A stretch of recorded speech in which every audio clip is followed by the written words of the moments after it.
ಜನಾರ್ದನ್ ರೆಡ್ಡಿ ಎಂಬ ರಾಜಕೀಯದ ಬಾಜಿಗಾರ್ ಈಗ ಹೊಸ ಆಟವನ್ನ ಶುರು ಮಾಡೋದಕ್ಕೆ ಮುಂದಾಗ್ತಾ ಇದ್ದಾರೆ. ಇಷ್ಟು ದಿನ ಪ್ರಧಾನಿ ನರೇಂದ್ರ ಮೋದಿ ಅವರು ಮತ್ತೆ ಪ್ರಧಾನಮಂತ್ರಿ ಆಗಬೇಕು ಅನ್ನುವಂಥ ಮಾತುಗಳನ್ನ ಆಡ್ತಾನೆ ಇದ್ರು. ಆದರೆ ಇದೀಗ ಸಿದ್ದರಾಮಯ್ಯ ಡಿ.ಕೆ. ಶಿವಕುಮಾರ್ ಜಿಂದಾಬಾದ್ ಅನ್ನುವಂಥ ಮಾತನ್ನ ರಾಜ್ಯಸಭೆ ಚುನಾವಣೆಗೆ ಸೀಮಿತವಾಗಿ ಆಡ್ತಿದ್ದಾರಾ ಈ ಒಂದು ಪ್ರಶ್ನೆ ಎದುರಾಗ್ತದೆ. ಇಷ್ಟಕ್ಕೂ ಸಿದ್ದರಾಮಯ್ಯನವರು ಅವರ ರಾಜಕೀಯ ಅಥವಾ ಅವರ ಮುಖ್ಯಮಂತ್ರಿ ಪಟ್ಟವನ್ನು ಕಟ್ಟಿದ್ದು ರೆಡ್ಡಿ ವಿರುದ್ಧ ತೊಡೆತಟ್ಟಿ, ರೆಡ್ಡಿ ವಿರುದ್ಧ ಪಾದಯಾತ್ರೆ ಮಾಡಿ. ಈಗ ಅದೇ ಜನಾರ್ದನ್ ರೆಡ್ಡಿ ಅವರನ್ನ ಮುಖ್ಯಮಂತ್ರಿ ಸಿದ್ದರಾಮಯ್ಯ ಇವತ್ತು ಅವರ ನಿವಾಸದಲ್ಲಿ ಕರೆತಂದು ಆತಿಥ್ಯವನ್ನು ನೀಡಿದ್ದಾರೆ. ಹಾಗಾದ್ರೆ ರಾಜಕೀಯದ ಆಟ ಹೇಗೆ ನಡೀತಾ ಇದೆ, ಈ ವಿಶೇಷವಾದಂಥ ಸ್ಟೋರಿ ನೋಡ್ಕೊಂಬೋಣ.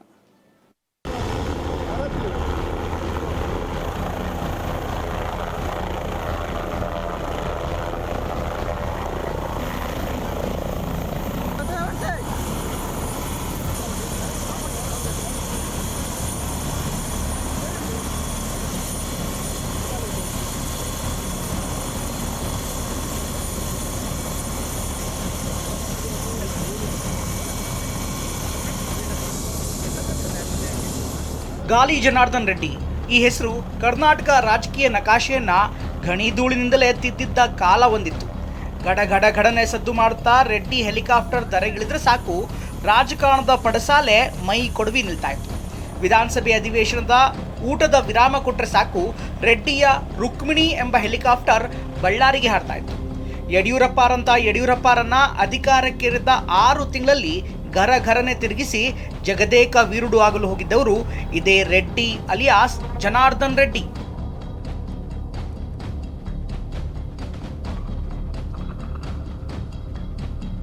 ಇಷ್ಟೆಲ್ಲ ಪೀಠಿಕೆ ಯಾಕೆಂದ್ರೆ ಈಗ ಕಾಲ ತಿರುಗಿದೆ. 2008ರಿಂದ ಇದುವರೆಗೂ ವಿಧಾನಸೌಧದ 3ನೇ ಮಹಡಿ ಹಲವಾರು ಮುಖ್ಯಮಂತ್ರಿಗಳನ್ನ ಕಂಡಿದೆ. ಅಂದು ಮುಖ್ಯಮಂತ್ರಿ ಯಾರಾಗ್ತಾರೆ ಎಂಬುದನ್ನು ನಾನೇ ಡಿಸೈಡ್ ಮಾಡ್ತೀನಿ ಎಂಬ ರೇಂಜ್ನಲ್ಲಿದ್ದ ಜನಾರ್ದನ್ ರೆಡ್ಡಿ ಇಂದು ಮುಖ್ಯಮಂತ್ರಿ ನಿವಾಸದಲ್ಲಿ ಬೊಕ್ಕೆ ಹಿಡಿದು ರಾಜ್ಯಸಭೆ ಚುನಾವಣೆ ಬಗ್ಗೆ ಚರ್ಚೆ ಮಾಡಿದ್ದಾರೆ. ಅಂದಹಾಗೆ ಜನಾರ್ದನ್ ರೆಡ್ಡಿ ಬೊಕ್ಕೆ ಸ್ವೀಕರಿಸಿದವರು ಬೇರೆ ಯಾರೂ ಅಲ್ಲ, ಅಂದು ಸದನದಲ್ಲಿ ರೆಡ್ಡಿ ಸೊಕ್ಕು ಮುರಿತೀವಿ ಎಂದು ತೊಡೆತಟ್ಟಿದ್ದ ಅಂದಿನ ವಿಪಕ್ಷ ನಾಯಕ ಹಾಗೂ ಇಂದಿನ ಮುಖ್ಯಮಂತ್ರಿ ಸಿದ್ದರಾಮಯ್ಯ. ಏನಾದರೂ ಕೂಡ ರಾಜ್ಯಸಭೆ ಬಗ್ಗೆ ನಾನಿನ್ನೂ ಡಿಸೈಡ್ ಮಾಡಿಲ್ಲ ಎನ್ನುತ್ತಲೇ ರೆಡ್ಡಿ ಸಿಎಂ ನಿವಾಸದಲ್ಲಿ ಮಾತುಕತೆ ನಡೆಸಿ ಬಂದಿದ್ದಾರೆ. ಸಿದ್ದರಾಮಯ್ಯ ರೆಡ್ಡಿ ಜೊತೆಯಾಗಿ ನಿಂತಿರುವ ಫೋಟೋ ಕಾಣುತ್ತಲೇ ನೆನಪಾಗಿದ್ದು ಅಂದು ವಿಧಾನಸಭೆಯಲ್ಲಿ ನಡೆದ ರಕ್ಕಸ ಗಲಾಟೆ. ಸಿದ್ದರಾಮಯ್ಯ ಎಂದು ಮುಖ್ಯಮಂತ್ರಿ ಆಗಿದ್ದಾರೆ, ಅದಕ್ಕೆ ಜನಾರ್ದನ್ ರೆಡ್ಡಿ ಕೊಡುಗೆ ಖಂಡಿತ ಇದೆ. ಅಂದು ವಿಧಾನಸಭೆಯಲ್ಲಿ ಜನಾರ್ದನ್ ರೆಡ್ಡಿ ಹಾಗೂ ಶ್ರೀರಾಮುಲು ಅಳಿಯ ಶಾಸಕ ಸುರೇಶ್ ಬಾಬು ತಾಕತ್ತಿದ್ರೆ ಬಳ್ಳಾರಿಗೆ ಬಂದ್ರಿ ಅಂತ ಸವಾಲ್ ಹಾಕ್ತಾ ಇದ್ರೆ ಸಿದ್ದರಾಮಯ್ಯ ಖಂಡಿತ ವಿಧಾನಸೌಧದ 3ನೇ ಮಹಡಿಗೆ ಬರ್ತಾ ಇರಲಿಲ್ಲ. ಅಂದು ರೆಡ್ಡಿಯನ್ನ ಕಡು ಭ್ರಷ್ಟ, ಹಸಿ ಭ್ರಷ್ಟ ಎಂದು ಎದೆ ತುಂಬಿ ಬೈದಿದ್ದ ಸಿದ್ದರಾಮಯ್ಯ ಐತಿಹಾಸಿಕ ಪಾದಯಾತ್ರೆ ಮೂಲಕ ರಾಜ್ಯದಲ್ಲಿ ಹೊಸದೊಂದು ರಾಜಕೀಯ ಅಲೆಯನ್ನ ಸೃಷ್ಟಿಸಿದ್ರು. ಇಂದು ರೆಡ್ಡಿ ಜೊತೆ ನಿಂತಿದ್ದ ಡಿ.ಕೆ. ಶಿವಕುಮಾರ್ ಸಹ ವೇಗದ ಹೆಜ್ಜೆಗಳನ್ನಿಡುತ್ತಲೇ ಮುಂದೆ ಬರುವ ಕಾಂಗ್ರೆಸ್ ಸರ್ಕಾರದ ಸಂಪುಟದ ಬಗ್ಗೆ ಲೆಕ್ಕಾಚಾರ ಹಾಕಿರ್ಬೋದೇನೋ.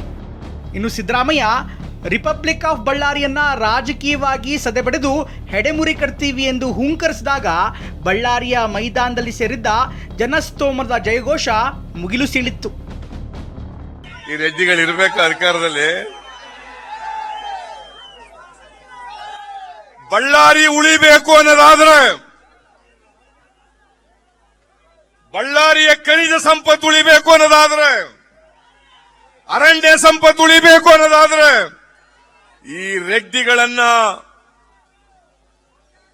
ಬುಡ ಸಮೇತ ರಾಜಕೀಯವಾಗಿ ನೀವು ಕಿತ್ತು ಹಾಕದೆ ಹೋದ್ರೆ ಬಳ್ಳಾರಿ ಉಳಿಯಲ್ಲ ಅಂತಕ್ಕಂಥದನ್ನ ನೀವು ಅರ್ಥ ಮಾಡ್ಕೋಬೇಕಾಗ್ತದೆ.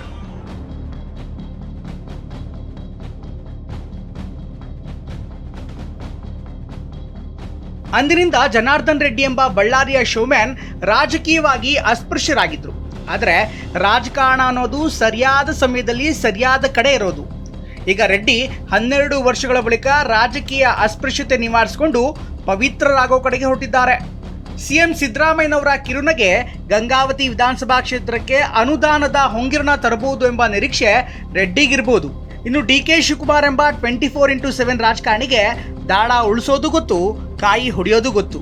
ಹೀಗಾಗಿ ವಿಧಾನಸಭೆಯೊಳಗೆ ತಮ್ಮ ಪಕ್ಕದ ಕುರ್ಚಿಯಲ್ಲೇ ಕೂರಿಸಿಕೊಂಡು ಮಾತಲ್ಲೇ ರೆಡ್ಡಿಗೆ ಆಪರೇಷನ್ ಮಾಡಿದ್ದಾರೆ ಡಿ.ಕೆ. ಶಿವಕುಮಾರ್. ಅತ್ತ ರೆಡ್ಡಿ ಕೂಡ ಒಳ್ಳೆಯವರಿಗೆ ಒಳ್ಳೆಯದಾಗತ್ತೆ ಗೋವಿಂದ, ಕೆಟ್ಟವರಿಗೆ ಕೆಟ್ಟದಾಗತ್ತೆ ಗೋವಿಂದ ಎಂಬ ತಮ್ಮ ಟ್ರೇಡ್ ಮಾರ್ಕ್ ಮಾತನ್ನೇ ಆಧರಿಸಿ ಈಗ ಕಾಂಗ್ರೆಸ್ನತ್ತ ವಾಲಿದ್ದಾರೆ.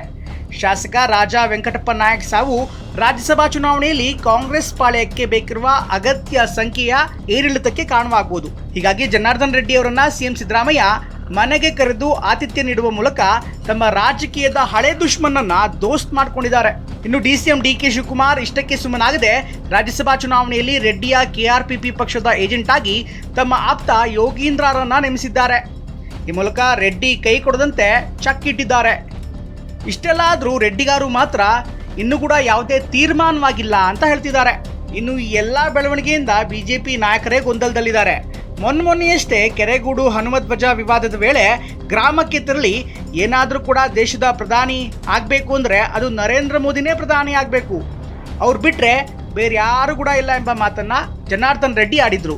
ಈಗ ವಿಧಾನಸೌಧದ ಮೆಟ್ಟಿಲೇರ್ತಾ ಇದ್ದಂತೆ ಕೆಆರ್ಪಿಪಿ ತಂದೆ ತಾಯಿ ಸಿದ್ದರಾಮಯ್ಯ ನನ್ನ ಬಂಧು ಬಳಗ, ಗ್ರ್ಯಾಂಟು ಒಂದಿದ್ದರೆ ಸಾಕು ಅದುವೇ ನನಗೆ ಶ್ರೀ ರಕ್ಷೆಯು ಎಂದು ಹೊಸ ಪುಣ್ಯಕೋಟಿ ಹಾಡು ಹಾಡ್ತಿದ್ದಾರಲ್ಲ ಅಂತ ಬಿಜೆಪಿಗರು ಮಾತನಾಡ್ಕೊಳ್ತಾ ಇದ್ದಾರೆ. ಸರ್, ನಾನು ಇನ್ನೂ ತೀರ್ಮಾನ ಮಾಡಿಲ್ಲ. ಯಾರಿಗೆ ಮತ ಆಗಬೇಕು ಅನ್ನೋದ್ರ ಬಗ್ಗೆ ಇನ್ನೂ ನಾನು ತೀರ್ಮಾನ ಮಾಡಿಲ್ಲ. ಸನ್ಮಾನ್ಯ ಡಿ ಕೆ ಶಿವಕುಮಾರ್ ಅವರು ನನ್ನ ಜೊತೆಯಲ್ಲಿ ಮಾತಾಡಿದ್ದಾರೆ ಮತ್ತು ಸನ್ಮಾನ್ಯ ಯಡಿಯೂರಪ್ಪ ಅವರು ಕೂಡ ಮಾತಾಡಿದ್ದಾರೆ. ಸೊ ನಾನು ತೀರ್ಮಾನ ಮಾಡ್ತೀನಿ. ನಾನು ಅಂದು ರಣರಂಪ ಮಾಡಿ ರಾಜಕೀಯದ ಎಲ್ಲೆ ಮೀರಿ ಹೋರಾಡಿ ಅಧಿಕಾರಕ್ಕೇರಿ ನೈತಿಕ ರಾಜಕಾರಣದ ಲಾಂಛನವೆಂಬಂತೆ ವರ್ತಿಸಿದ್ದ ರಾಜಕಾರಣಿಗಳು ಕಾಲ ಬದಲಾಗ್ತಾ ಇದ್ದಂತೆ ಮಿತ್ರರು ಹಾಗೂ ಶತ್ರುಗಳನ್ನ ತಮ್ಮಿಷ್ಟದಂತೆ ಬದಲಾಯಿಸುವುದನ್ನು ನೋಡಿದ ಮೇಲೆ ಯಾರು ಮೂರ್ಖರು ಎಂಬುದನ್ನು ಮತದಾರರಾದ ನೀವೇ ಊಹಿಸಿಕೊಳ್ಳಿ. ಈ ಎಲ್ಲ ಬೆಳವಣಿಗೆ ನೋಡಿದ ಮೇಲೆ ನರಿ ಎಷ್ಟೇ ಕಚ್ಚಾಡಿದ್ರೂ ಯಾವತ್ತೂ ಒಂದು ನರಿ ಇನ್ನೊಂದು ನರಿಯನ್ನ ತಿನ್ನಲ್ಲ ಎಂಬ ಖ್ಯಾತ ಪತ್ರಕರ್ತನ ಮಾತುಗಳು ನೆನಪಾಗ್ತವೆ. ಪ್ರಮೋದ್, ಟಿವಿ9 ಬೆಂಗಳೂರು.